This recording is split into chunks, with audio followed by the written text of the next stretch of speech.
Security guards moved through the crowd like shadows, their eyes scanning for anything out of place. The graduation ceremony was perfect, rows of proud families, cameras flashing, graduates beaming in their caps and gowns. But in the middle section, an elderly man sat alone, tears streaming down his weathered face, his shoulders shaking with quiet sobs. "Sir, you need to come with us," the lead security guard said, his voice firm but not unkind. The man didn't respond, didn't even look up. He just kept staring at the stage where young adults in caps and gowns were preparing to receive their diplomas. His tears fell harder. The second guard stepped closer. "Sir, we're going to need you to leave the premises. You're causing a disruption." Still, the man said nothing. He clutched a folded program in his trembling hands, his knuckles white with the effort of holding on to something he couldn't quite name. To everyone watching, he looked confused, lost, maybe even dangerous. They had no idea that in his clouded mind, he was fighting the hardest battle of his life, the battle to remember why this moment mattered so much. As the guards reached for his arms, a voice cut through the ceremony like a lightning bolt. "Don't touch him. That's my father." Welcome to the Veteran Voices. Before we continue with this emotional story, tell us in the comments from which city in the world are you watching this video today. And if you think stories like this need to be heard, hit that subscribe button to support the channel. We're growing every day, and I sincerely thank you for being a part of it. The University of Michigan's spring graduation ceremony had drawn over 15,000 people to the massive outdoor amphitheater. Families had traveled from across the country, some flying in the night before, others driving for hours through the early morning darkness. The weather was perfect, one of those rare May days when the sun felt warm but not oppressive, when the breeze carried just enough coolness to keep everyone comfortable in their formal clothes. Margaret Chen had been planning this day for months. Her son David was graduating with honors, earning his degree in military history after 4 years of dedication that had transformed him from an uncertain teenager into a focused young man with purpose. She'd reserved hotel rooms, coordinated with relatives, and even hired a professional photographer to capture every moment. But there was one person whose attendance meant more than all the others combined, and he was the one person she couldn't guarantee would be there. Robert Chen, David's father, had been diagnosed with early-stage dementia 18 months earlier. Some days he was sharp as ever, telling stories from his service in the Korean War with vivid detail and perfect chronology. Other days, he would forget where he lived or call David by his brother's name, or spend hours looking for car keys he hadn't used in years. The disease was cruel in its inconsistency. It left him trapped between two worlds, the clear, structured world of his military past and the foggy, uncertain landscape of his present. Most days, he could still function independently with minimal supervision. But crowded places, loud noises, and emotional situations could overwhelm him completely. Margaret had arranged for Mrs. Patterson, their longtime caregiver, to stay with Robert during the ceremony. The plan was simple. David would graduate, they would celebrate with a quiet family dinner, and then David would visit his father privately to share the moment in a calm, controlled environment. But Robert had other plans. He'd been talking about David's graduation for weeks, marking the date on every calendar in the house, asking Margaret daily if it was time yet. The pride in his voice when he mentioned his son's academic achievements was unmistakable, even on his cloudiest days. To Robert, this wasn't just a graduation. It was vindication of everything he'd tried to teach David about honor, perseverance, and service to something greater than yourself. Mrs. Patterson had stepped away for just 10 minutes to prepare lunch. When she returned, Robert was gone. His walker remained by his chair, his medication set untouched on the kitchen counter, but he had vanished without a trace. She called Margaret immediately, then David, then began driving through the neighborhood, hoping to spot him wandering nearby. What she didn't know was that Robert had remembered, with startling clarity, how to get to the university. Muscle memory from decades of driving the same route had kicked in, and he'd walked the 2 miles from his assisted living facility to the campus, following pathways his feet knew even when his mind couldn't quite explain why. By the time he reached the amphitheater, the ceremony was already underway. He had no ticket, no reserved seat, no identification. But the security guards at the entrance saw an elderly man in a crisp white shirt and navy blue tie, walking with purpose and dignity, and they assumed he belonged somewhere inside. Robert found an empty seat in the middle section, surrounded by families he didn't recognize but who felt somehow familiar. The voices around him created a comforting murmur, like the sound of distant conversation in a mess hall.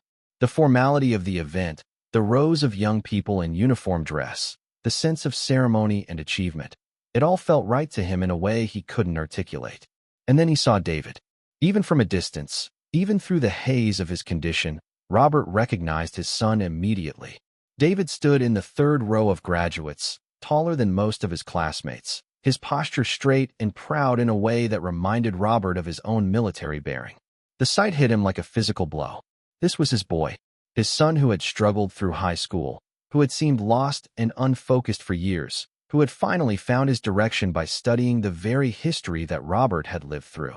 David was graduating with honors, pursuing graduate studies in military history, planning a career that would honor the sacrifices of veterans like his father. The tears started slowly, just a slight moisture in Robert's eyes that he wiped away with the back of his hand. But as the ceremony continued, as speaker after speaker talked about achievement and dedication and service to others, the emotion became overwhelming. This was what he had fought for in Korea. This was why he had spent months in frozen trenches, why he had watched friends die, why he had carried shrapnel in his left shoulder for 60 years. So that his son could stand in a cap and gown on a beautiful spring day, educated and free and full of potential. But the disease made it impossible for him to process these emotions quietly. The tears came harder, accompanied by the kind of deep, body-shaking sobs that made people uncomfortable. To the family sitting nearby, he looked unstable, possibly dangerous. A confused old man who didn't belong. Someone whispered to a security guard. Then another person pointed in his direction. Within minutes, 2 guards were walking down the aisle toward him, their expressions professional but firm. Robert didn't notice them approaching. He was lost in a memory from 1952, watching his unit's flag ceremony before they shipped out to Busan. He was thinking about letters he'd written to his parents, promising to come home, promising to make them proud. He was remembering the weight of his rifle, the sound of helicopters, the faces of boys who never got to see their own graduation days. The first guard's voice cut through his memories like a blade. "Sir, you need to come with us." Robert looked up, confused. For a moment, he didn't understand where he was or why these men in uniforms were talking to him. The amphitheater, the families, the graduates, it all seemed to shift and blur like a mirage. "Sir, we're going to need you to leave the premises. You're causing a disruption." The words didn't make sense to him. Disruption? He was just sitting, just watching, just remembering. But the guards were moving closer, reaching for his arms, and something in their tone triggered a deep, instinctive resistance. This was important. This place, this moment. It mattered in a way he couldn't explain but absolutely could not abandon. He gripped his program tighter and shook his head, not in defiance but in desperate confusion. That's when David saw him. From his position in the graduate section, David had been scanning the crowd periodically, looking for his mother's familiar face. The photographer she'd hired was supposed to be positioned somewhere in the middle section, and David wanted to make sure he could spot them when his name was called. Instead, he spotted his father. Even at a distance, even through the crowd, David recognized Robert immediately. The way he held his shoulders, the particular shade of his gray hair, the navy blue tie that David had given him last Christmas. It was unmistakably his father. And unmistakably, his father was in distress.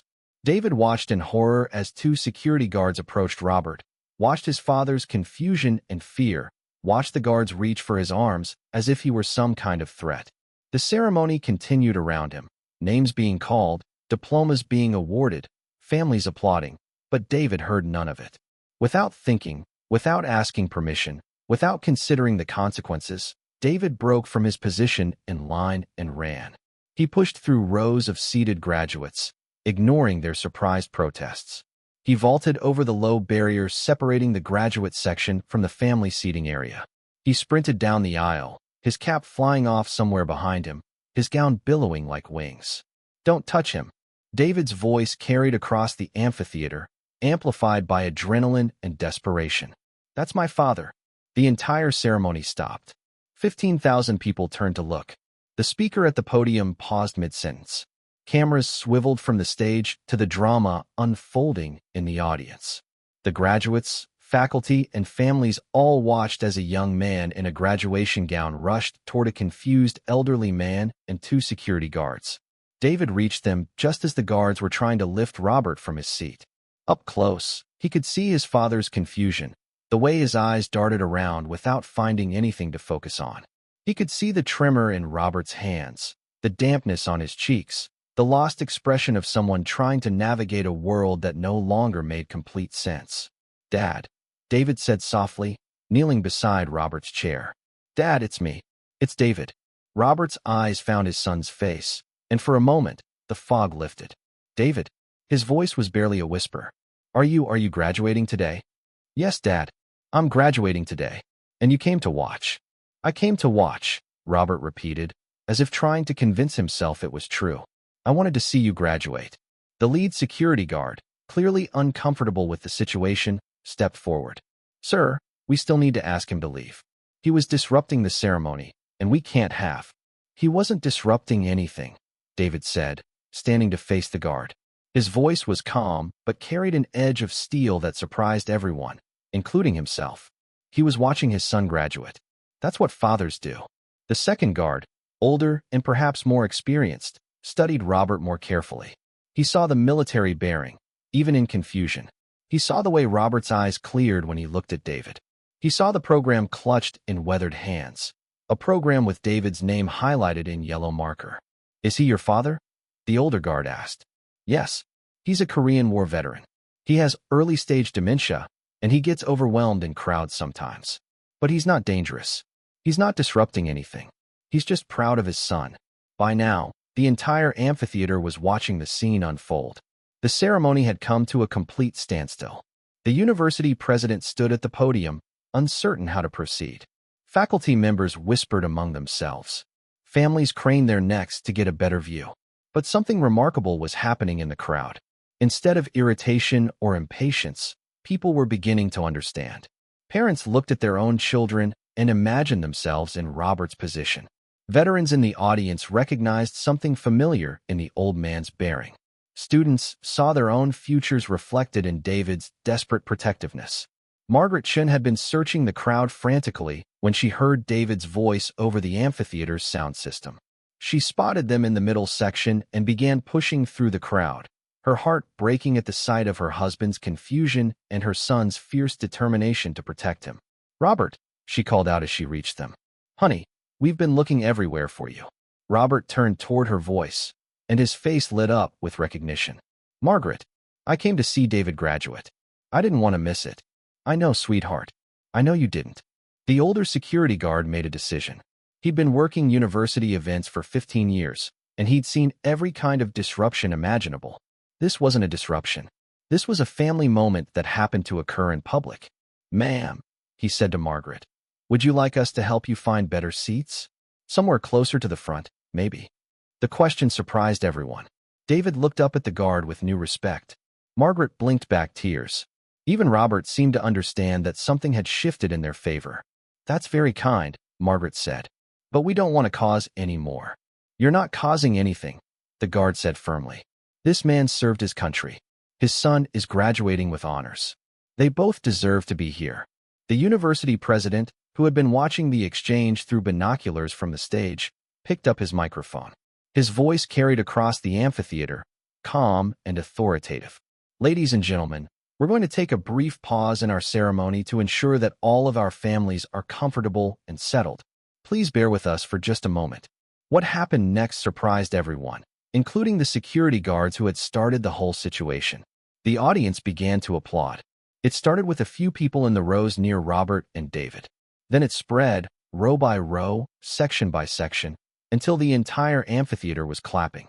Not the polite, measured applause of a formal ceremony, but the kind of sustained, emotional applause that happens when people witness something that touches them deeply. Robert looked around in confusion, overwhelmed by the sound. David took his father's hand and squeezed it gently. "They're clapping for you, Dad. They understand." "Understand what?" "That you're a good father. That you wanted to see your son succeed. That you've earned the right to be proud." The older security guard gestured toward the front of the amphitheater. Come on, let's get you folks some proper seats. As they walked down the aisle together, Robert supported by David on one side and Margaret on the other, the applause continued. Veterans in the crowd stood up. Parents wiped away tears. Students who had been annoyed by the interruption now watched with newfound respect. David helped his father into a front-row seat, directly in view of the stage. Robert's confusion was beginning to clear, replaced by a dawning awareness of where he was and why it mattered. "David," he said quietly, "are you going to get your diploma now?" "Yes, Dad. I'm going to get my diploma now. I'm proud of you, son. I've always been proud of you." David knelt beside his father's chair one more time. "I know, Dad. And I'm proud of you too. Thank you for coming. Thank you for being here." The ceremony resumed with a different energy. The university president, clearly moved by what he'd witnessed, spoke briefly about the importance of family, sacrifice, and the generations that make education possible. When David's name was called, the applause was thunderous. Robert stood up, his confusion forgotten in the clarity of the moment, and cheered for his son. Later, after the ceremony ended and the crowds dispersed, David sat with his parents in the emptying amphitheater. Robert's memory was already beginning to fade. He wasn't entirely sure why they were there or why David was wearing a cap and gown, but he was calm, content, surrounded by people he loved. "Did I miss anything important?" he asked. Margaret and David exchanged a look over his head. How do you explain to someone that they didn't miss anything, that they were the most important part of the whole day? "No, Dad," David said. "You didn't miss anything. You were right where you needed to be." The security guards who had initially tried to remove Robert stopped by as they were preparing to leave. The older guard shook Robert's hand with obvious respect. "Thank you for your service, sir," he said. "And congratulations on raising such a fine son." Robert's eyes cleared for a moment, and he straightened his shoulders in a way that reminded everyone present of the young soldier he had once been. "Thank you," he said simply. "It was my honor." As they walked across the campus together, Robert asked David about his plans, his future, his dreams. Some of the questions he'd asked before, some he would ask again tomorrow. But in this moment, he was fully present, fully engaged, fully the father he had always been. The disease would continue its cruel progression. There would be more confused moments, more forgotten names, more days when Robert couldn't quite remember why things mattered. But there would also be this day, the day he broke away from his caregiver, walked 2 miles through his own determination, and sat in an amphitheater crying tears of pride for a son who refused to let anyone diminish that pride. And for David, this day would become a defining moment. Not just because he graduated, not just because he earned his degree, but because he learned something about courage that no textbook could teach. Sometimes the bravest thing you can do is stand up and say, "That's my father," even when your father can't quite remember who he is. Sometimes love looks like running across an amphitheater in a graduation gown. Sometimes it looks like helping a confused man find his seat. Sometimes it looks like recognizing that dignity doesn't disappear just because memory does. And sometimes, if you're very lucky, love looks like 15,000 strangers applauding because they understand that some things, family, sacrifice, pride, transcend the boundaries of any single ceremony or celebration. Robert Chin never fully understood what happened that day. The details faded from his memory like everything else, lost in the fog of his condition. But the feeling remained. The sense that he had been somewhere important, somewhere he belonged, somewhere his presence mattered. David kept the program from that ceremony, the one his father had clutched so tightly, with his name highlighted in yellow marker in Robert's careful handwriting. It became a reminder not just of his graduation, but of the moment he learned that protecting the people you love isn't always convenient, isn't always easy, but is always worth it. And Margaret, watching her husband and son together in that brief moment of clarity, understood something she'd been struggling with since Robert's diagnosis. The disease might be taking his memory, but it couldn't touch the love he'd built into their family. It couldn't erase the foundation he'd laid or the values he'd instilled. Some victories are measured in degrees earned or ceremonies completed. Others are measured in moments of recognition, in the courage to stand up for what matters, in the willingness to say, "That's my father," when the whole world is watching. This story was brought to you by the Veteran Voices. Before we leave you today, here's our question. Have you ever known someone who never asked for recognition but deserved more than anyone else? Someone whose quiet strength held your family together, whose sacrifices made your dreams possible. Tell us in the comments what they meant to you and how you remember them. And if you think stories like this need to be heard, hit that subscribe button to support the channel. We'll see you in the next one.